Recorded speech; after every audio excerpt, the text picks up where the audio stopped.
the guy from that store was like all buddy with like the mayor and stuff. And then my dad was here, you know, trying to defend himself. Yeah. And like this guy, like he didn't need any more money. Like, you know, like he was just like really, he was just like, no, you can't have this. Like you cannot own a store like in my town kind of thing. Yeah. And then, so even before like my dad went up to like the stand to like give his like speech or whatever, and that guy went like before he even said anything, like I could see it was already decided my dad was going to lose, you know? So like, so even like, you know, from a money perspective, like I think, and then like shortly after my family got bankrupt. So like, so it's like, even in that way, like when they don't see like the damage they're causing and like, I don't really see their intention in doing that because the parking lot was huge. Like the parking situation, I was like, this is like a bullshit. Like I know they didn't care. I don't know why you're saying that. Yeah.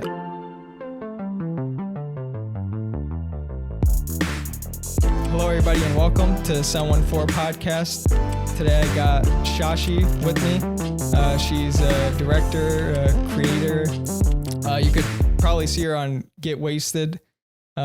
On a lot of social platforms, but overall she's just a awesome person to be around. Like I watched a few of your videos and even the director or the directorial work you do, and I could tell that you put a lot of passion and you really care about what you do. So that really like touched me in the fact that you're that way and you care about everything that you put out there into the world. So yeah. Thank you. Yeah, I'm really glad to be here. Really glad to be able to talk about it all. So I'm excited for what we have in store. First off, let's just get started with like your cinematography and stuff that you do on that side. What made you get started in that field? What inspired you, or who inspired you in that? Right. So basically my whole life I've been like an artistic person. When I was younger, I would paint and draw a lot. And then when I was in high school, I would do theater. And then in college, I started out like DJing, and then that didn't really work out for me because I didn't get into it enough. But my major started out as sociology. So I wanted to be a social activist. You know, I was learning all about like social justice, like basically how like the fundamentals of how like society works and how people interact with each other and with like among this greater thing that we've created that's not necessarily like fully under our control. And I started out just talking about sociology all the time, but it was a little ironic because whenever I would speak about social issues, being a woman of color, oftentimes people would invalidate what I was saying. And it was ironic because I thought that it was because I was a woman of color saying it, even though I was like qualified to talk about these things to an extent. So then, because at the moment I was like, you know, like the message is more important than like, it's like bigger than me, you know, it's like more important than who I am, like speaking it. So, and then at the same time, I was looking for like an artistic outlet, and the two kind of came together where I was like, okay, how can I communicate my message in a different way? And then also, how can I have this like artistic part of my life back in a different way and like a new way? So just looking at all the different like art majors I could do at my school, filmmaking and photography made the most sense to combine with sociology. So then I began to make content that was about sociological topics, basically. So my first biggest focus was racism and like the South Asian woman experience. That is when, or I started making art about that when I was like a junior in college. And that is where I like felt like I was actually like really saying something that like not that it hasn't been said before, but like, you got your voice out. yeah, I felt like I was like really like speaking to like what I could speak about. Yeah. Because like with art, it's hard to get vulnerable and stuff, especially like when you're in class and you're like presenting this thing that's like really like deep, like, Your classmates and like looking kind of at like, it, yeah. And it's like, I had a lot of internalized racism and stuff. I grew up in like a conservative white town, small white Really? town. Yeah. So, in creating the art that I made junior and senior year of college, like I really like explored all of that and like simultaneously healed through that. So it was not only like really valuable to put out and like hear people like relate to it, like, oh, like this is like something I haven't related to media before. And now I'm like seeing more of myself in it. Yeah. But it was also like for me and like myself to like explore like my understanding of these things being a part of my life. And so that's kind of how I got started. In college, I made a thesis film that was like 40 minutes long, and it's about the racism in my hometown. So that got me over the hump of like, fully or like to my fullest extent understanding the problem and then communicating it to other people. What's your hometown? Like, if you don't mind. Yeah. Sullivan, California. It's okay. a little Danish tourist town 30 minutes out of Santa Barbara. And I think I've been there. I think. Really? Yeah. Like if you've been there, you've been there. So it's a really like pretty little town. I did not know about the racism in that town. Yeah. And it's funny because it's like tourists usually they'll visit for like maybe an hour. That's all you really need. Yeah, you don't. In Solvang. And like you're usually going there because you're like making a trip like from like Southern California to Northern California or like Northern California to Southern California. You're there to like eat lunch and then you like look around and there's a bunch of tourists everywhere. So it looks diverse. But the people who actually live there, like most people are white. I was part of the only South Asian family that lived there growing up. And everyone's really nice because you have that like small town small town kind of feel. vibe, like where everyone knows everyone, like everyone's really friendly, like there's no reason for anyone to like be mean to each other. Yeah. And but then at the same time you have all this like hidden violence amongst like all the microaggressions, the things that people don't understand. And the things that, people make fun of. And I feel like this is like a pervasive thing, across the US, of course, but compacted in this tiny town, like where really like the only information I was ever getting growing up was like from the adults in my life. And all of these adults were like either like my parents who are on the one hand, like just at home, but like on the other hand, the place where I'm learning the most is in school.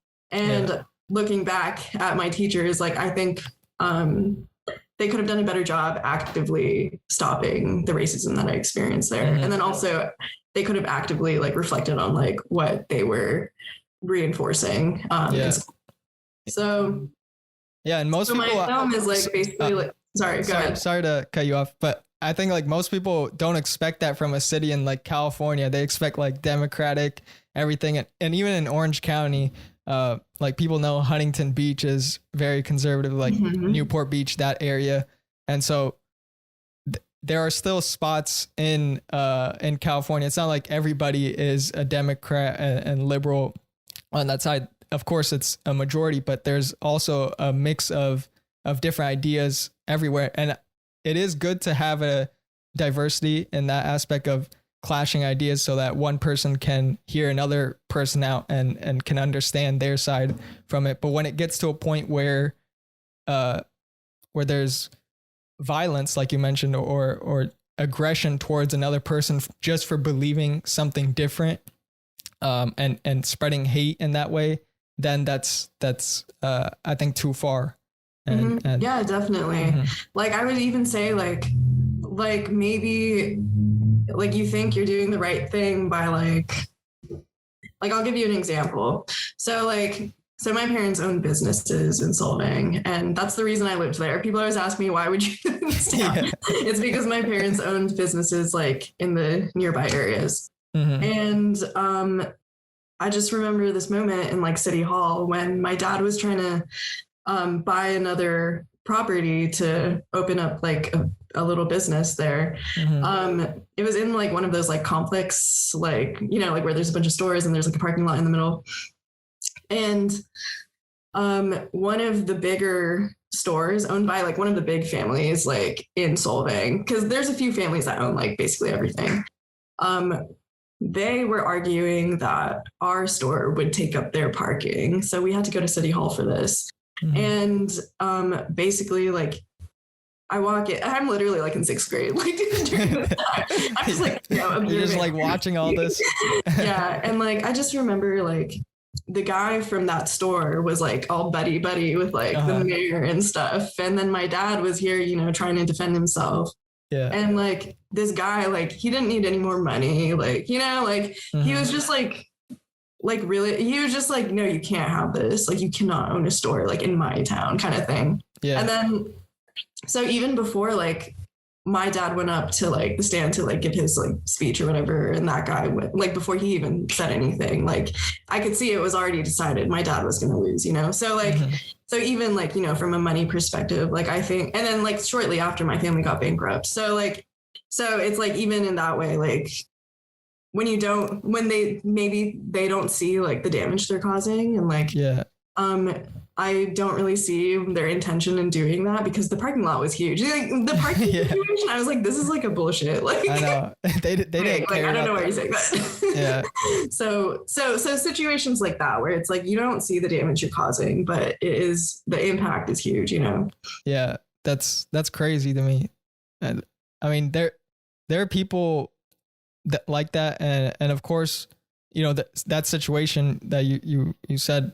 I mean, I really don't think that should happen to anybody like that, where you're taking away an opportunity for no reason, basically. But yeah, I forget what we were talking about before that. I don't know what we said. We were talking about my films, and then I was talking about solving being my thesis. So yeah, I can go kind of backtrack. Yeah. So. Yeah, I made my thesis about the racism in my hometown, and it was a very like outwardly like social justice type film. It starts out kind of appealing to white people because I want to reel the people in who like probably don't want to see the message in this film. So it's not like, I don't really like show that it's about racism until like you're hooked. So then like, you know, so then like the people who don't want to hear it, like actually hear it, the film because they're like, wait, but I want to know what happens. Yeah. So I tried to kind of appeal to the two. And then, but recently in my filmmaking in the past 2 years with having graduated and like doing the work that I do now, I have kind of made a shift in the type of stuff I'm making. So, I haven't fully produced anything yet. So no, there's nothing out that's like, that has to do with this. But basically I went from wanting to convince people about a message that they don't understand going into the film when they watch it to really only wanting to entertain and provide relatability. So when I was in college, I was like, you know, looking at people's, art that they were making in my class, I was like, if your message is not important, then your work is not important, you know? Or like if it like isn't outwardly like if it's only for entertainment purpose, then it's not worth it to make. Okay. I was like, and in my perspective, I was like, there's no value here. But my perspective has shifted, you know, because it's like okay, like I wanted. And in the films I was making, like those were obviously like productive in some way, you know, but I think now I just want to make stuff that is entertaining for the purpose of being entertaining, because I think we should enjoy life through cinema. And I think that's really important to maintain. Although like a productive film can be entertaining. So like, I think the stuff I was making was still entertaining. It's just that like, I wasn't putting so much value to that part of it. And then, yeah, there's this film, I don't know if you've heard of it, called Black Klansman. I think Spike Lee directed it. I don't think I've seen it, but I've definitely heard of it. Yeah. And that film has a lot to do with what you're saying, like it's entertaining, but also has this topic that's racism and a good story to it that engages people, but at the same time tells a broader story of racism and the history of it. And so it is possible to create something like that. But again, it's a balance. Like you could share that story, but also you could be entertaining and just be entertaining in that fact. Yeah, definitely. And like, I think it's really important. I mean, I think the most important thing is to have representation for any type of story. So back to like the relatability aspect about that I mentioned earlier. Basically, I want to make films entertaining and then relatable because I want people to see themselves in media and be like, oh my gosh, that's like a person I could be, or like that's, you know, like, and especially with like South Asian people, like I feel like we're seen as like the smart, quiet people who are like lame, you know, and I'm just like, we can be cool, you know. We can be cool. We can, you know how like Shang-Chi just came out, like the Marvel film about, movie. The Marvel movie with like the Asian lead and or the Asian superhero. And I'm just like, I want to see like a South Asian superhero, you know, that'd be dope. I know. And then like, like, so one of my projects I did in college, actually like kind of like my breakthrough project for when I first started actually calling myself an artist, because I was like, because I feel like in college, everyone kind of like every art student in college has this issue where they're like, I don't know when to call myself an artist because I'm like making art, but like, I don't like any of it, you know, like it's not speaking to me yet. Like I haven't found my voice in it. But so my breakthrough project when I first started calling myself an artist, and I feel like this project still stands in some way, like in my life, because I always refer back to it, was this project called Unapologetically South Asian Women. And it was like a photo series where these South Asian women are like breaking stereotypes or like addressing like different things in like South Asian culture that are just like traumatizing for women. Or like just have been traumatizing for like my own experience or South Asian people in general. So like, for example, like one of the pictures was like a South Asian girl with blonde hair. Another one was like a South Asian girl skateboarding. There were two queer South Asian women like engaging in a sexual interaction. Things like that. So like, you know, like images that you don't see. But it was also like specifically like South Asian American, because I want to like speak to that population, because I feel like, you know, some people are like, oh, I'm not South Asian enough, I'm not American enough, like where am I, you know? But just to get that perspective out to people, I think it allows them to believe in themselves too. If they see that, they're like, okay, I could do anything now just by. If this person can do it, why not? We're our own thing, you know? And I think we deserve a spot in media, and that's what I want to provide. I think, I mean, like, you know, we have directors like Mindy Kaling, like Aziz Ansari, and like love Mindy Kaling's like Never Have I Ever. Have you seen it? I don't think so. No, I know Mindy I know Mindy, but I haven't seen that specifically. Okay. So it's basically about this like South Asian girl who like is in high school, and she is basically just like going through her life with like boys and like friends and stuff. And she has this like internalized, you know, like the internalized resentment sort of like growing up South Asian and not getting the opportunities to be like self-expressive and like finally dabbling in that type of stuff like in high school, like for the first time. Whereas like, you know, like white kids usually like, it's kind of like a given, like, oh yeah, I'm going to date in high school. Like I'm going to like do all this stuff in high school. Like I'm going to party in high school, you know, but like she is kind of like being introduced with that. And then also like breaking through like the cultural barrier of like meeting that point and like being seen as a person who does that type of stuff. So I thought it was interesting in that way, because it's like that really speaks to the South Asian American experience. But I think the difference in like what I would want to make is like, I just want to see like a South Asian person like just being that already, you know, like I feel like it's like we definitely like start out with this like internalized stuff, but like I want to see somebody who's like crossed the barrier and like has evolved and like doesn't like, need to prove like it as anymore. a role model for like people to see, you know, like to like so they can like see themselves in that way. That's amazing. yeah, the whole, I mean, the show, is it still airing? Like, can people still watch it? Netflix. Okay. Yeah. I'll probably check it out. Second season just came out. It's pretty good. Okay. I'll definitely check it out.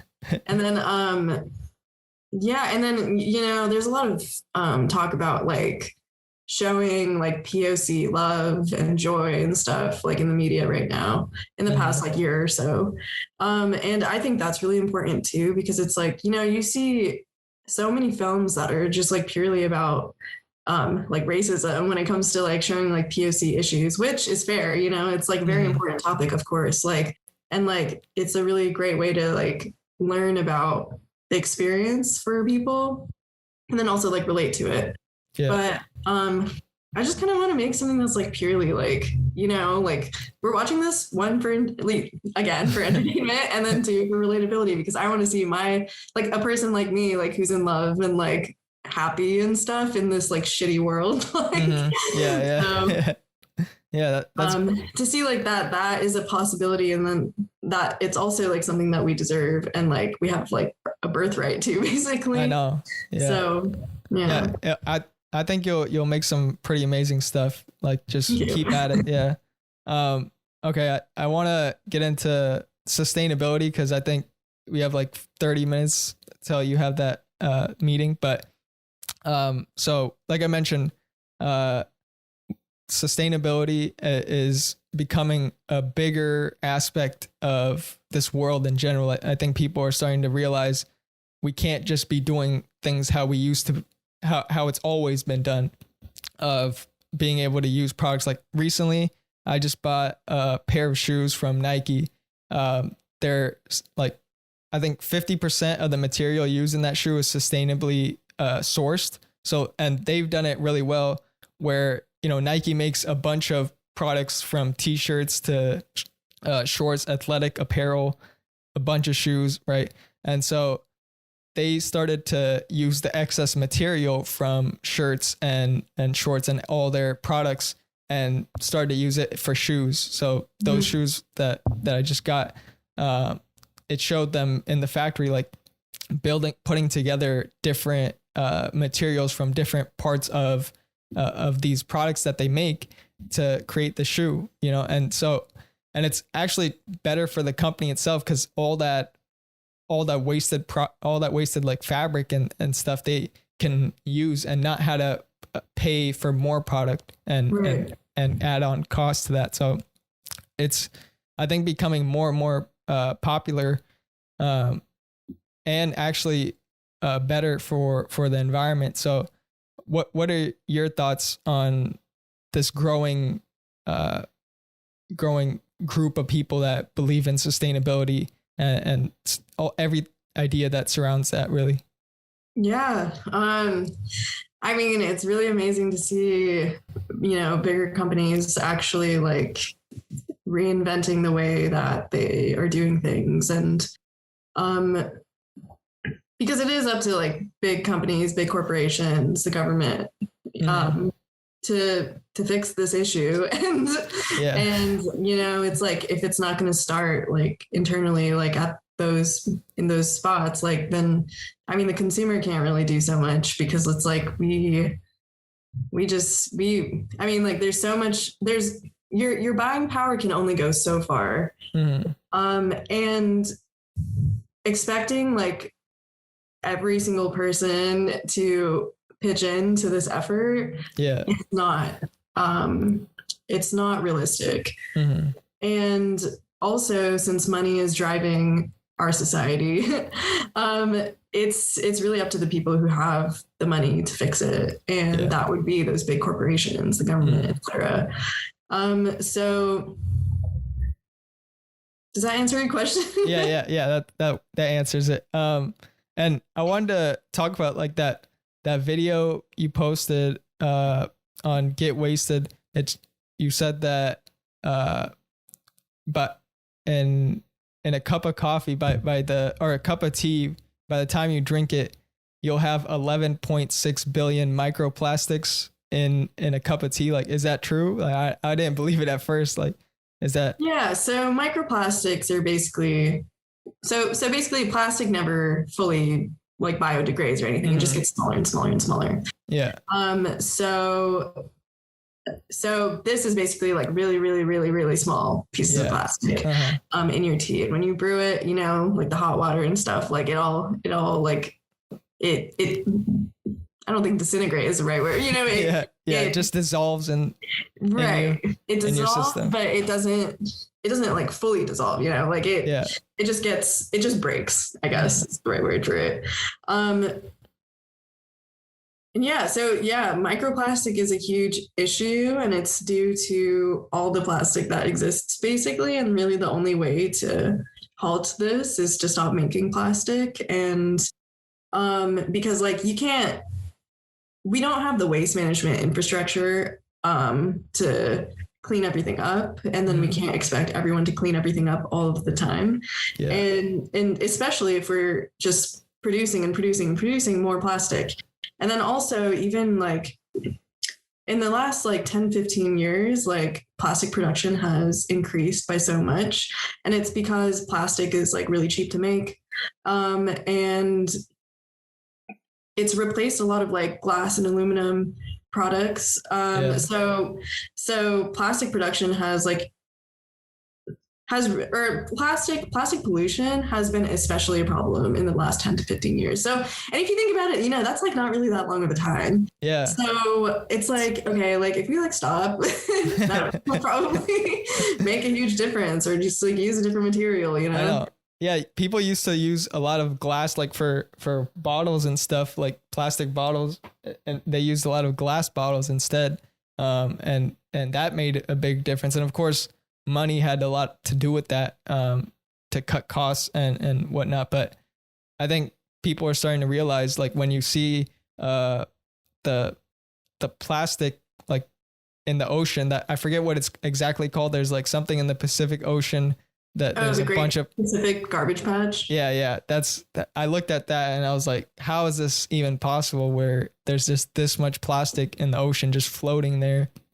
And it's sad at the same time, but it's also just, it makes you more aware of like, damn, we had this much of an impact on our environment, that we have this much of a problem. And I think people will understand it more when it gets back to them. Like I know fish will eat some of that, right? Plastic. And then we eat the fish. And of course that loop continues where now we're starting to have, the microplastics in our bodies, and it's impacting us. And when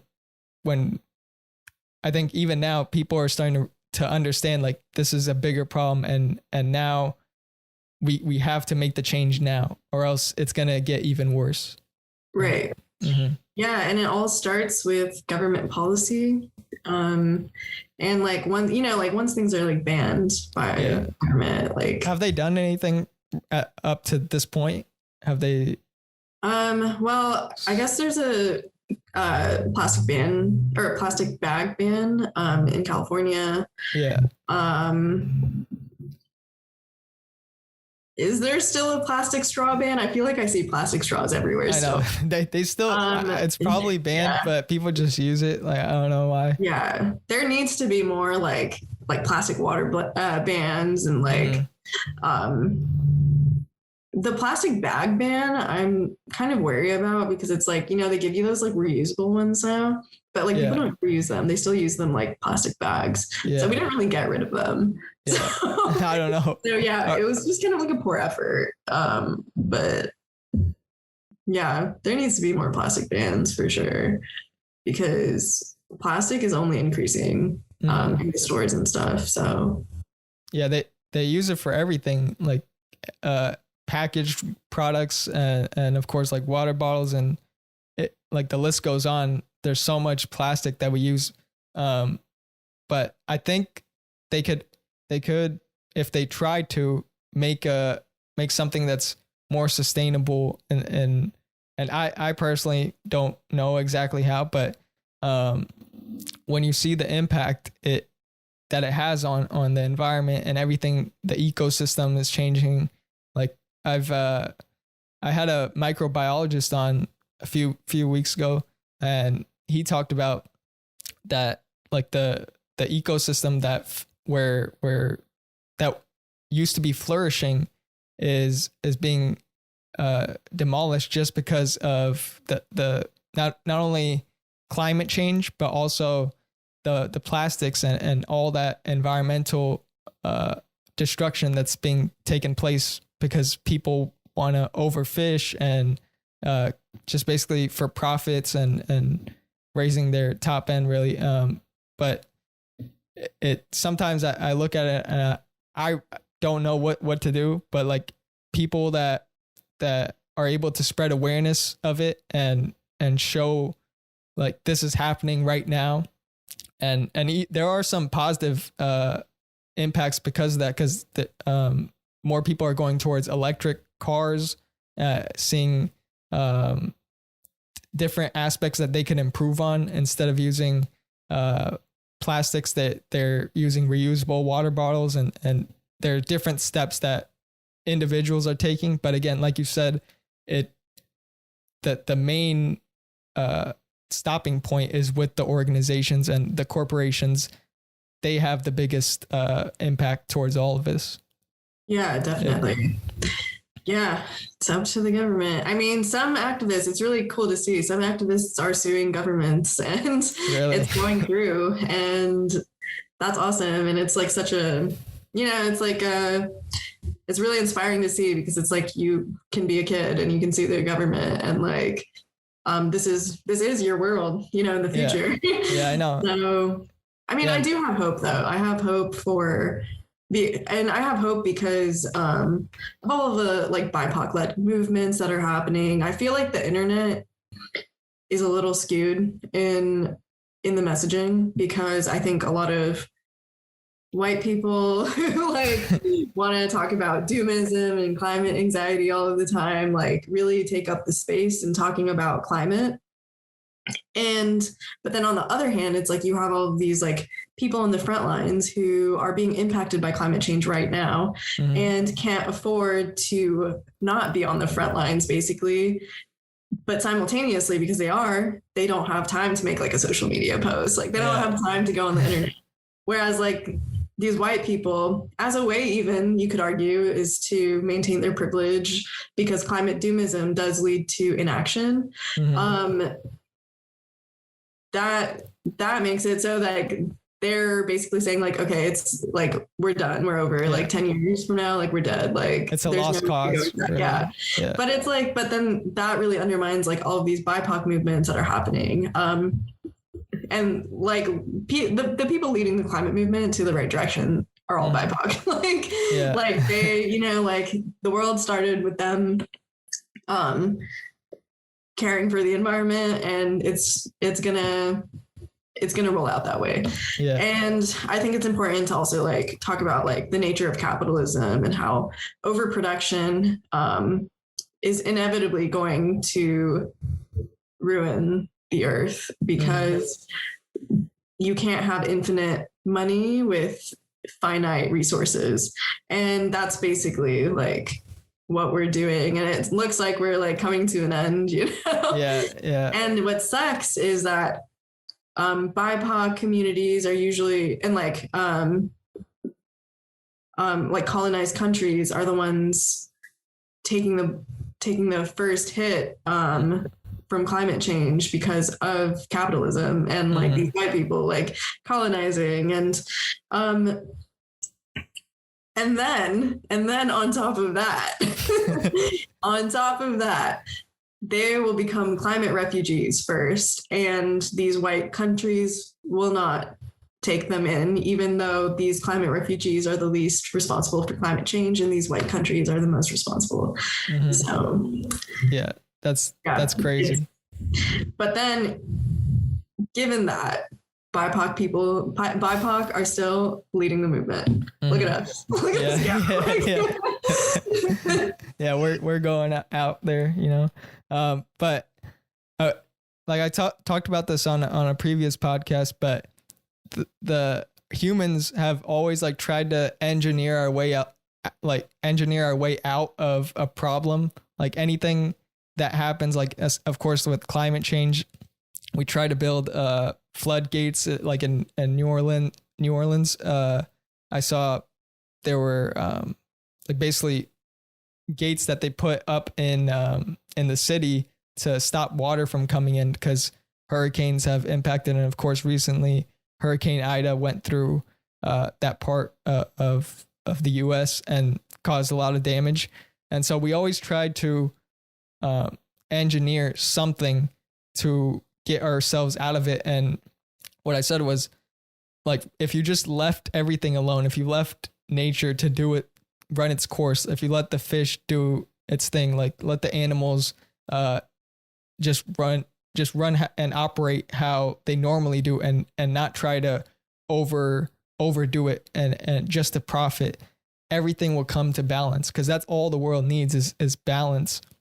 And if you tip the scale too much in any way, it's going to cause destruction, and that's just how it is. So I think people need to understand that it's not like you got to change everything. Like you can't eat meat, or you can't like use gas or oil or anything like that. Like it's a balance of these things that keep everything in control, you know?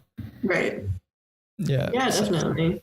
It's crazy how like humans have made a material that's not biodegradable.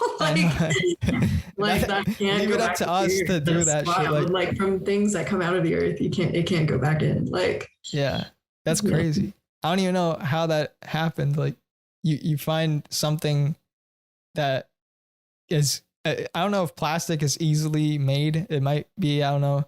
But like to think that it came out of the earth and it can't easily degrade back into the earth is insane. Like that should can't degrade at all, actually. Oh, it can't. Yeah. Like plastic needs to be recycled, but only about like 10% is actually recycled. I think there's like also a small percentage that is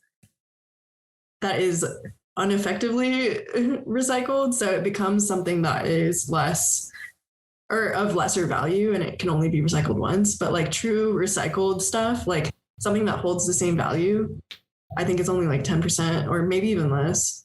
Wow. Of plastic. And then like that is if it makes it to a recycling facility and the right one, you know? Yeah. So there's a right one. What's the other one? I mean, like there's like certain facilities that can't recycle certain plastics. Oh, okay. Or like maybe the plastic like can be recycled, but it doesn't make it to the facility. Yeah. So. Especially if it's like if like a bottle or a piece of cardboard isn't cleaned, or it's not used properly. So that has a big effect as well. Mm-hmm. Or it's in a bag of stuff that's not recyclable, so the whole bag gets thrown away. Yeah. I mean, that happened too. Yeah, I think in school they teach us like how to recycle and stuff, but even that, it's not as specific. Like I think you can't like throw away a pizza box in the recycling because there's like grease and stuff that's on there. So some people throw that in, and if the recycling facility sees that in there, they might just put everything in the trash, like because it might have messed other stuff up. So I think people just need to be more aware of what goes in the recycling bin and try to focus on that a little bit more as well, just to help the recycling centers do the most. Because even though it's not the biggest, like you said, 10%, but it's still 10%. Yeah. It's still something. So, I mean, and, you know, individual action, I'm not going to say don't do anything like on an individual level, because I think you should still do it if you have the privilege and the means to, you know. I think it's important that we all take a part as much as we can in this crisis, because any effort will, you know, potentially help. Yeah. But in terms of like truly ending climate change, or like, you know, taking actual action like against it, that would be like the bigger scale stuff.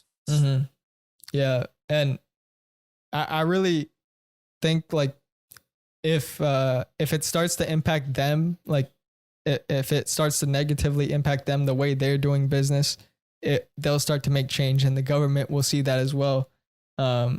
in these first world countries, and hopefully they do that soon, because it needs to start like right now, you know.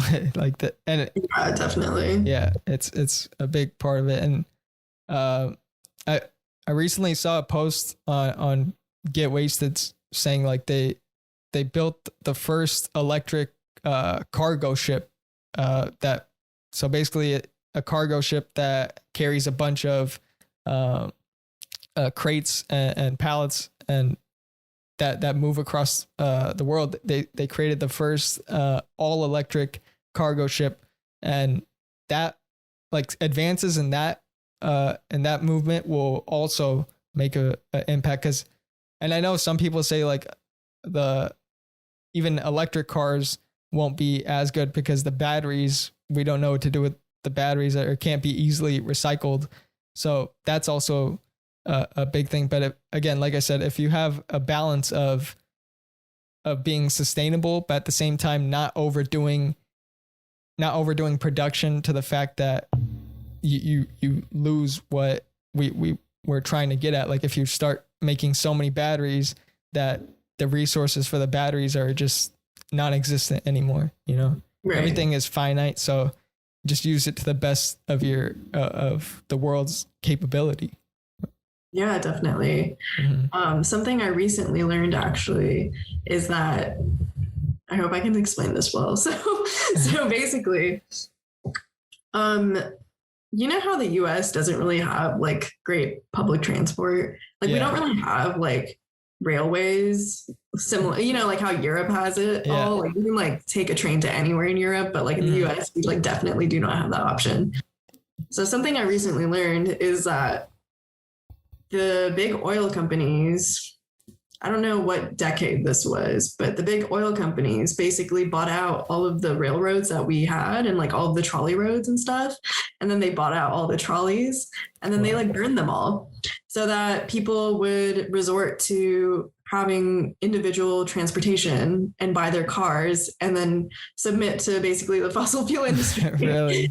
Which is crazy, because it's like you really like got rid of like this infrastructure that we were beginning to have that would be sustainable because it was I'm pretty sure it was electric or whatever railroads. I'm pretty sure it's electric. Like most railroads, it's definitely not fuel. Even in Japan, that their high-speed railway system is electric, and it could go like 300 miles per hour or something crazy like that. So it's like we were on the path, but then these people with big money just ruined it for everybody, and now we have climate change. So now we have climate change. I heard also like there's like an infrastructure bill or something that should increase the railway system, but I don't think it's local railways, but just across the country.